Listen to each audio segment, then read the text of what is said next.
things. Oh, shit.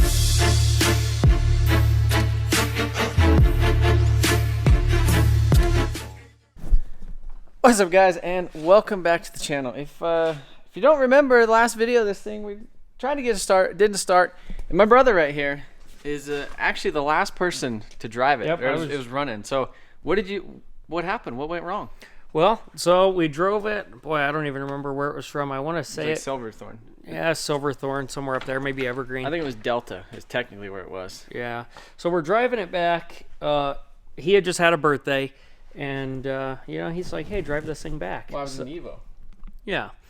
So I drove this thing back. We bought it, and dude, it ran. It was actually starting to run a lot better on the way home. It had a really bad miss, but when literally got off the last exit off the interstate to our house, and it turned off. That was it.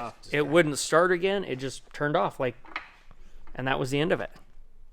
So, yeah, it was basically puffing out of the breather cap. You could pull this off and it would go, which is low compression in a diesel.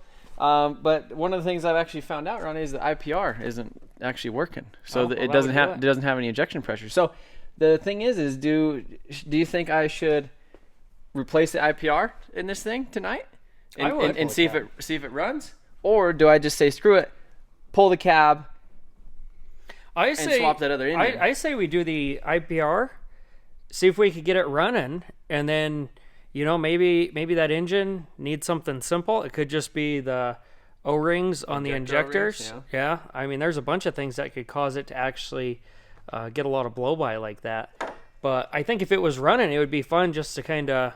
We could blow it up. Yeah, we could even blow it up. We could goof around in it. So... Should we blow it up? Just whistling diesel it? Yeah, we can. Whistling diesel. We can see how much nitrous it'll handle. Propane. Ooh, yeah, diesel's like propane. Forget about that. Yeah. So my brother, if you guys are wondering if he is, if he's a hipster, if he's in college, or if he's forklift certified, let you guys take a guess. Is he forklift certified? Or is he hipster? Where did he go? Is it something altogether different? I'm going to go with the latter. Ah, man. So IPR, I mean, I sprayed the cab bolts earlier, so the cab is pretty much ready to loosen the bolts. I guess these things, in order to get the cab bolts off, you have to pull out the interior, which if we're going to do like a full van build out or something, which I still haven't decided yet. For now, we're going to throw 15 passenger stuff in it, and I think it would be sweet to cruise it around. Just take it all out. I don't have 15 homies to throw in just here. take it all out.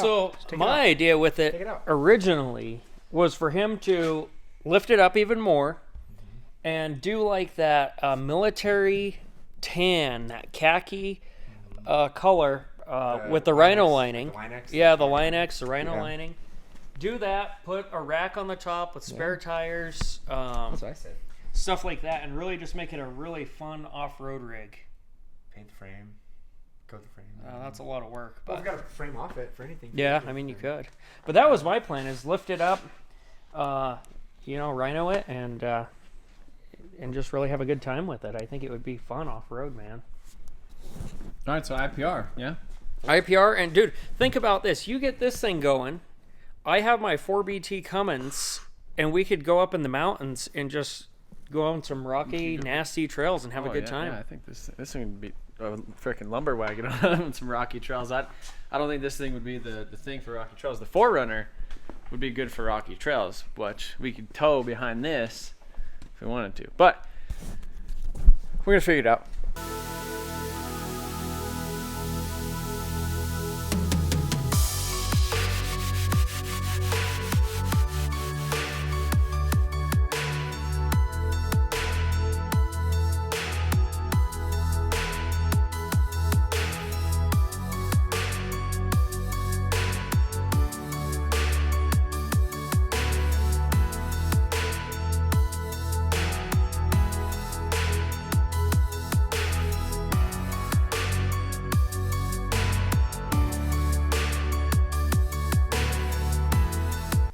Alright, so before you guys go back on the time lapse, why don't you guys go ahead and smash that like button for the YouTube algorithm. That really helps us out here and lets YouTube know that you like what we're doing. You like what's going on, huh? go ahead and do that. And welcome back to the time lapse. All right, guys. So messing with this thing, got the whole front end off of it, and went ahead and removed the first cab bolts. They go right down there, and that hole goes through the frame. But basically just disconnecting everything that's associated with the engine, that's touching it, around it. Basically just want it completely separated. Obviously all the wiring and stuff, just kind of flip it around. I got the AC compressor up there so I don't have to drain it. I pulled this whole bracket right here off, which that is the power steering pump and the vacuum pump, and kind of set it to the side, and then had to pull off the brake master cylinder, kind of set that to the side so that you could leave the brakes and everything intact. All that stuff should stay with it. Well, actually, I don't know, maybe it won't. Maybe I'll have to do some more stuff with the brakes. But anyhow, once we do all the cab bolts on the inside, you're gonna have to probably pull out the seats and go ahead and remove them. Let's see, I'll show you guys an example of what they look like. So pull the carpet back, not carpet, but then right there is one of them, right by those wires. So we'll basically have to pull back this stuff. There's, I think, a section right here, and right there. So basically I just need to get in it and remove all my crap. So you can see I have the whole front end 2008 front end conversion right here, the fenders, the hood, the little brackets and radiator stuff up front, grill, and then obviously all the seats in the back. So you're gonna go ahead and move this stuff out, and then take the seats out of the back, get the cab unbolted, and then we're gonna roll it back, put on the 2-post lift, and basically just lift the cab straight up off of it, and then that should leave us a nice space to work on the engine.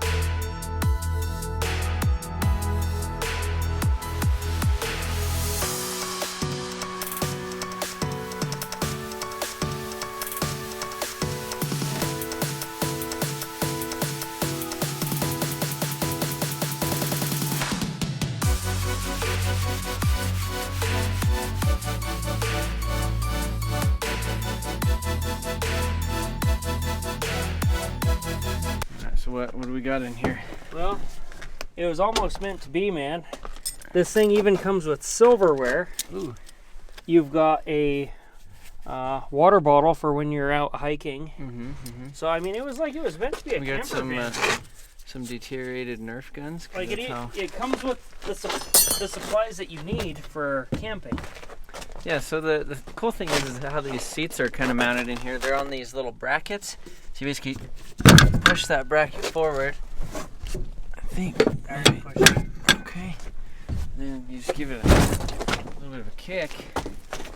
And then the whole thing I think comes that one out. needs to go further back. Yep. Well, it's in there sideways. That's too far. Oh yeah. Get her done. Now you really. That's great. I need to hold that side. Like, hold one side and push. There it goes. This is a big one, though. There it is. This one's really wide. Yeah.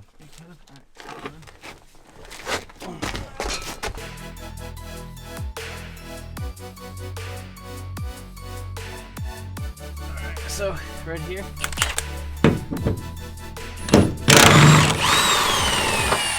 And I think whoever did this before did us a really good solid, because they put grease on them. 500,000 miles. Huh. Million miles. Just broken in.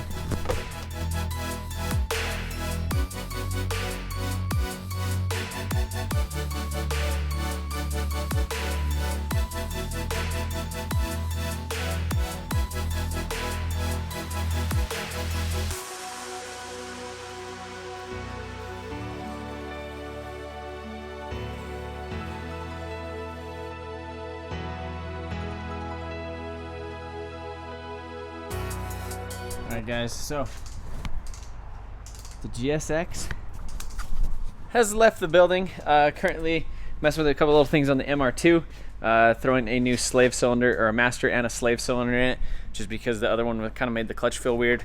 But yeah, trying to clear house around here, trying to finish up some projects and stuff. Again, kind of trying to get back to basics, and that's the point of this whole thing, is just you know, get it done, get it finished, and then we can kind of decide what we're doing with there. But so last night we went ahead and we finished. We got all the cab bolts and everything out of the inside. We didn't have any issues with them. They all came out, which was really nice, and none of them got stuck. So we vacuumed the whole interior of this thing. Not really that great, but there was tons of crap in here. Put the seats back in it just so it's they're kind of out of the way. So the cab is completely disconnected. So now at this point, underneath it, there's some transmission linkage, some e-brake linkage, like the stuff that goes from the e-brake, and then I think some brake stuff. I don't know if we're gonna have to actually, maybe that ABS pump just kind of comes over and lays over on the engine, because I definitely don't want to disconnect the brakes just because the ABS. In worst case scenario, I can. Yeah, pretty much now I'm just gonna lay underneath the car, or underneath the van, disconnect all the linkages and stuff, connected it to the body. The other one is the fuel filler neck. And then once that's all done, I'm gonna go ahead, back it up, put the post under it, and we're just gonna lift it and see if it comes out. So yeah, just kind of trying to clean up some things and get some stuff done. So here we go.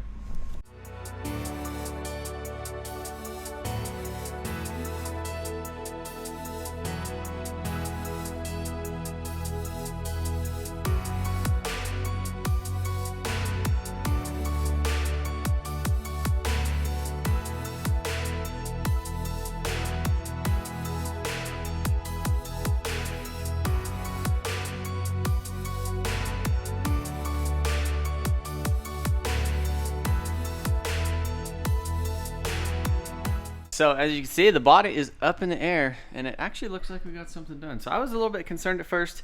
Just I thought there was going to be a little bit more stuff to do, but overall it was pretty simple. So you can see there's this wiring harness right here. This goes to the back. It kind of goes to the transmission, but it's also tied to the body, so that's still kind of connected. But I think there might be another connector. Oh yeah, it's just this connector right here. So that little thing, technically we could have left this all on the body, I guess, other than the shifter linkage, but it was zip tied to it. So, so yeah, you can see all the coolant hoses, like the heater hoses and stuff. There's one that goes right here, one that goes on the other side, and then all the heater stuff actually runs down the body to the back. And I don't know if it had a blower motor back there. No, it has a heater core. Yeah, and I think it has its own blower motor, and it like uses that for the hot air. I'm not sure about the AC though. For the ceiling stuff. It might have like some AC lines back here too, and like its own fan and condenser and stuff. But probably does. Yeah, so you can see we got the fuel tank. This thing kind of broke. It looks like that's actually been broke for a little while, because that's kind of gross looking. So we'll have to get that figured out. But you can see how gross this frame is. It's not bad, because you know, obviously we're not from up north like Minnesota, where they have just an absolute ton of rust and stuff. So it's all just little minor surface stuff. But I figure right now, while we're here, we could go ahead and actually just get this all painted, because that just doesn't look the greatest. But still a super solid frame. Pull the engine out, pressure wash the transmission and all that stuff too, and basically paint the frame, make it look like brand new. So when we throw it all back together, she's all good. Also do some undercoating stuff up underneath it, make it look a lot better, and you know, make sure all the seals and everything are all clean. But yeah, I mean, I don't like, a lot of people were saying that it's easier to do this out of the front, but I think some of those people have actually done it in like the box truck vans and like campers and stuff, not necessarily one like this where it was kind of easy to actually pull everything out. Overall, I mean, if I had to do it again, I could probably do it in like 3 hours as far as like pulling this start to finish. But again, that's one of those things, never done it before. Done it on 6 liters before, like pulled the cab on a 6 liter truck, and then on a 6.7. We pulled like all the front end stuff too for like the conversion. I mean, we spent what, an hour and a half? Yeah, just pulling off the fenders and all that stuff, lights, bumpers, which that's not needed to pull. And I pulled out the radiator too, which I think we might have been, I don't know. The radiator, that fan shroud, the fan shroud would have for sure had to came out, because it goes around the radiator, around that thing. But I think what other people do is they pull off this fan clutch and stick it in the radiator, and then they could go up with it. But I think as far as like getting some of the lines and everything off it, it just made it a whole lot easier. But yeah, I'm excited to actually get this thing done. So the Quigley conversion, I think it uses a Chevy. Ronnie, you said it's Dana 60? Yeah, it's a Dana 60. It's not a Chevy Dana 60 though, but it is a Dana 60. Yeah, so this bolt pattern normally on trucks is 4x1 by 170 mil, whereas this is an or it's 8 by 170. This is 8 by 6.5, so it's like the same bolt pattern as like a Dodge or a Duramax or something like that. So one of the things I kind of want to do while we're here, when we get this thing off, is actually maybe pull the IPR on it and see if that was actually bad, and maybe do like a compression test on it. But we could probably do that on the ground. I'm just gonna throw that other engine in here anyhow. But yeah, I think this thing's gonna look really nice when she's all done. All right, guys. So we're on the van, and what I kind of want to do is, because this thing did run and then it just basically stopped running, so I'm assuming if it was maybe the IPR, maybe the high pressure oil pump or something went out on it. But I kind of want to try starting it again. You can see how grimy, and man, this thing's just disgusting. But I'm gonna go ahead and pull off this heat shield and then pull off this intake pipe right here for the turbo. And as you can see, this thing is non-intercooled, so basically just goes straight out of the compressor wheel straight into the intake, and that's pretty much it. Whereas on the trucks, it has like a little Y thing, like a little branch thing, where it basically comes out of here, goes through the intercooler, and then comes back and goes into there. And I actually have one of those since that other truck was out of or the other engine was out of a truck. And you could actually, on these vans, the only way to get it, like with the 08 front end, you have more room to put like a 6-liter van intercooler on it. So I might try to do that. There's one on eBay I'm probably gonna order. But yeah, I'm mostly just curious if we can get this thing actually running again. Alright, well, we're giving her, basically this is an injector plug off 7.3, because they use that connector a bunch of places. So I'm just going to give one side ground and the other side freaking power, and we're going to see what this thing does. Give it a little bit of a bench test.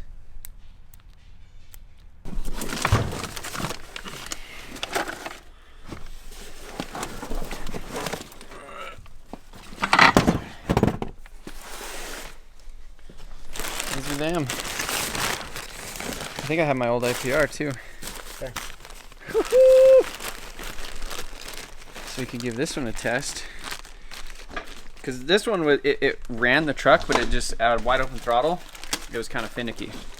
So we might be able to see if this one works versus that one. Yeah. All right, so this is the one out of my truck, Big Dirty, the legendary 7.3. My first truck, my first diesel truck, towed me all over the country, all that stuff. And then when we did the upgrades, so right before, about a year before we ended up doing the giveaway on it, I put some full force stage 1.5 injectors in it, and a adrenaline high pressure oil pump and some other stuff, because under wide open throttle the pressures were fluctuating a lot. So you'd, instead of it being like 2,800 pounds, it would go to like 2,818. 2,818, it would just like fluctuate. So I was like, okay, well, it's probably the IPR or that. And then I decided to just upgrade the injectors while we were there anyhow. So that's why I have that box of stuff. And we replaced the IPR while we were there anyhow. So yeah, it actually worked, but under wide open throttle, maybe it was good, maybe it wasn't. But we're gonna go ahead and throw it in, since I did a little bench test over there. I got it to click by grounding it out. So hopefully we'll see how she does. I think. So we got the IPR on, and basically what I'm gonna try to do is just lower this down enough to plug in stuff, hook up the batteries, and just see what she does.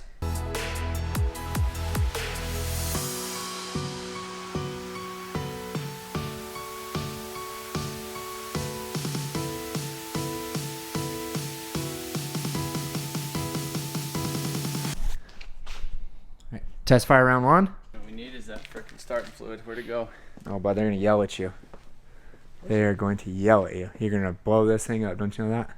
Yeah, the bad engine, I'm gonna make it worse. Yeah. Does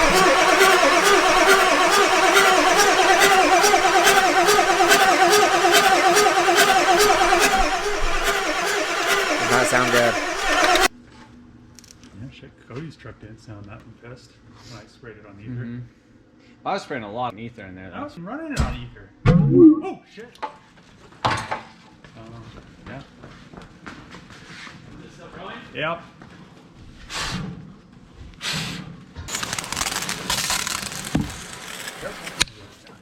Right here. Right now, in between. There you go. Just randomly. What was the glow plugs and the ether? Oh. Okay.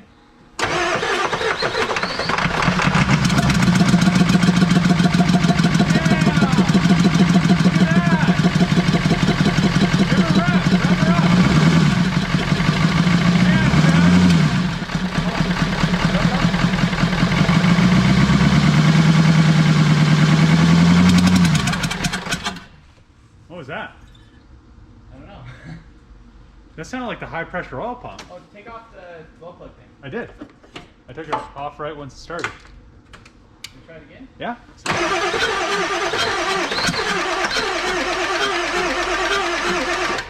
Just give her a little tiny spray.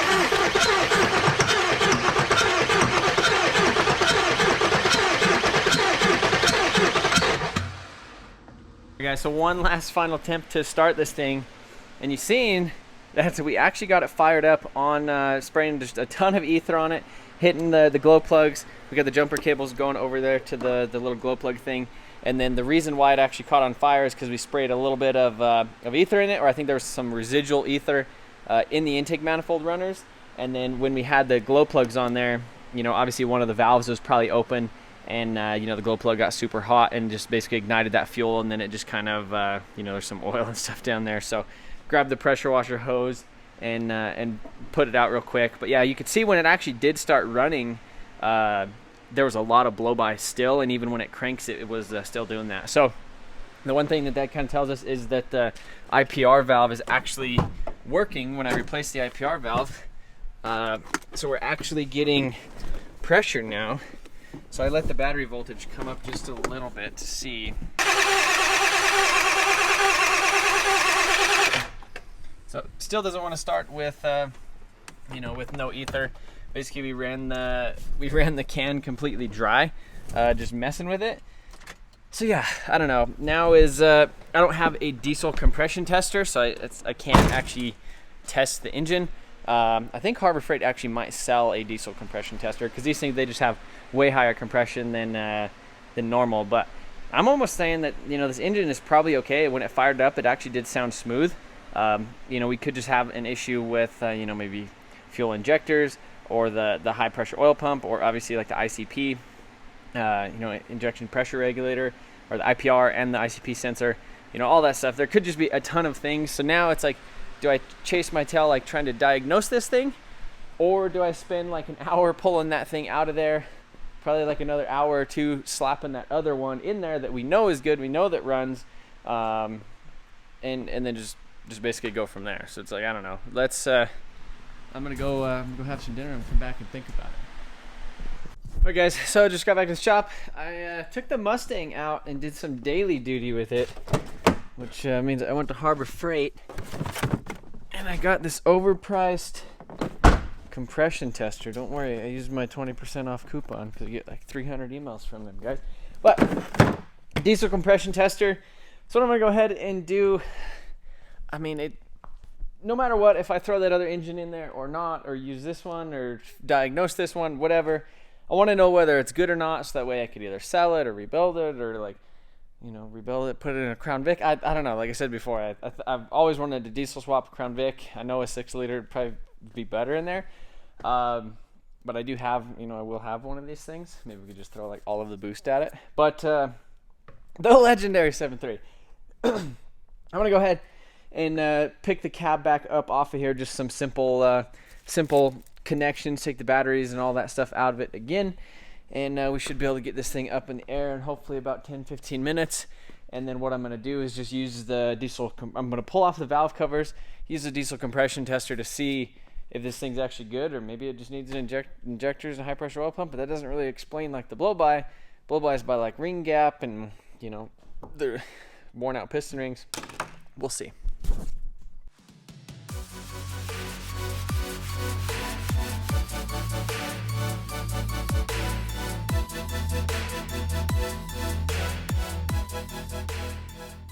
Alright, so got the cab off of this thing, got the driver's side valve cover off, and we ran into one issue. So valve cover and everything came off. Basically, the glow plugs go right down there in that little hole.